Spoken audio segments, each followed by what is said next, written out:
हर ज़िले में आपदा के अपना एस्टेब्लिशमेंट होगा, अपने पदाधिकारी होंगे, ताकि जो हम लोग पूर्व से आपदा पीड़ितों को त्वरित तौर पे मुआवजा दे रहे हैं, उसमें और जल्दबाजी हो और हम लोग जल्दबाजी करें और ससमय लोगों को मुआवजा की राशि जो है उपलब्ध करा दी जाए। नमस्कार, मैं हूं देवांशु। आप देख रहे हैं न्यूज़ फॉर। इस वक्त हमारे साथ बात करने के लिए आपदा प्रबंधन मंत्री शाहनवाज जी हैं। शाहनवाज जी, सबसे पहले स्वागत है आपका।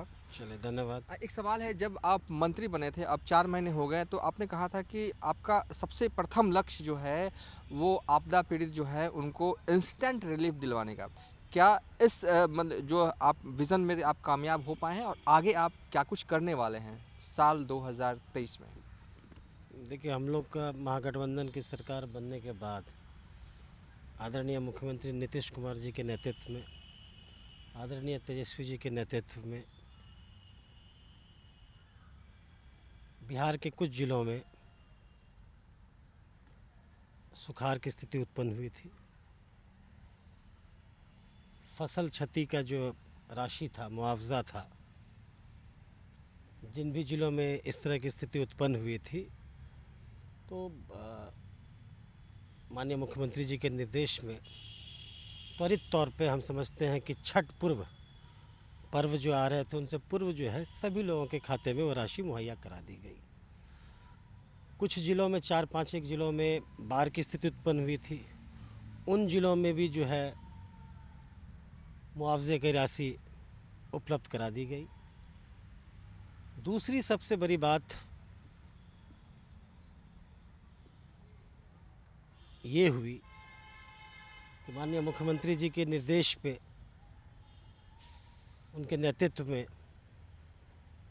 आदरणीय तेजस्वी जी के नेतृत्व में, आप लोगों को भी जानकारी होगी, आपदा का अपना एस्टेब्लिशमेंट बिहार में नहीं था, लेकिन कुछ माह पूर्व कैबिनेट में ये प्रस्ताव आया, जिसको सरकार ने मंजूरी दी, जिसके तहत आने वाले दिनों में हर ज़िले में आपदा के अपना एस्टेब्लिशमेंट होगा, अपने पदाधिकारी होंगे, ताकि जो हम लोग पूर्व से आपदा पीड़ितों को त्वरित तौर पे मुआवजा दे रहे हैं, उसमें और जल्दबाजी हो और हम लोग जल्दबाजी करें और ससमय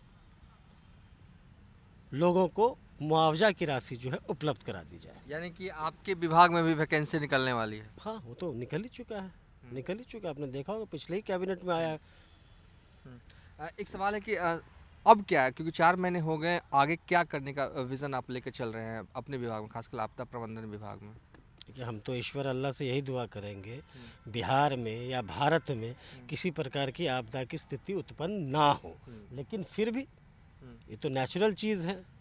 नेचुरल क्लैमिटी को तो हम लोग रोक नहीं सकते हैं। इसको हम लोग, आपदा में सबसे बड़ी चीज़ है जो नेचुरल क्लैमिटी को छोड़ करके, प्राकृतिक आपदा को छोड़ करके, जो सड़क दुर्घटना हो, चाहे नाव दुर्घटना हो, और या और भी किसी तरह का, चाहे क्या कहते हैं, बिजली कड़कने पे बहुत सारी मृत्यु होती है, जिसमें हम लोग 24 घंटे के अंदर राशि मुहैया कराते हैं। तो मैं समझता हूँ कि जागरूकता, हम सबको जागरूक होना पड़ेगा, लोगों को जागरूक करना पड़ेगा कि ऐसी स्थिति में थोड़ा सा अपने आप को अवेयर रखें, बाहर निकलने से बचें।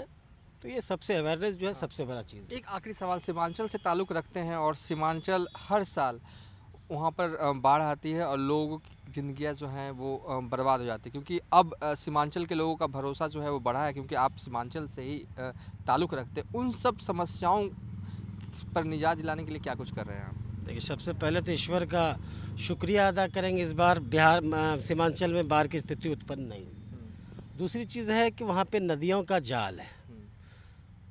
हर साल जो है क्या कहते हैं, फ्लड आता है, और सरकार जो है महानंदा बेसिन प्रोजेक्ट है, उसमें बड़ी तेज़ी से काम कर रही है, और फ़ेज़ 2 का जो है फ़ेज़ 2 के लिए ज़मीन एक्वायर हो रहा है। मैं समझता हूँ कि ये प्रोजेक्ट आने से आने वाले दिनों में सीमांचल को काफ़ी राहत मिलेगा। ठीक है, ये थे आपदा प्रबंधन मंत्री शाहनवाज जी। फिलहाल अभी तक के लिए इतना ही। आप देखते रहिए न्यूज़ फॉर नेशन।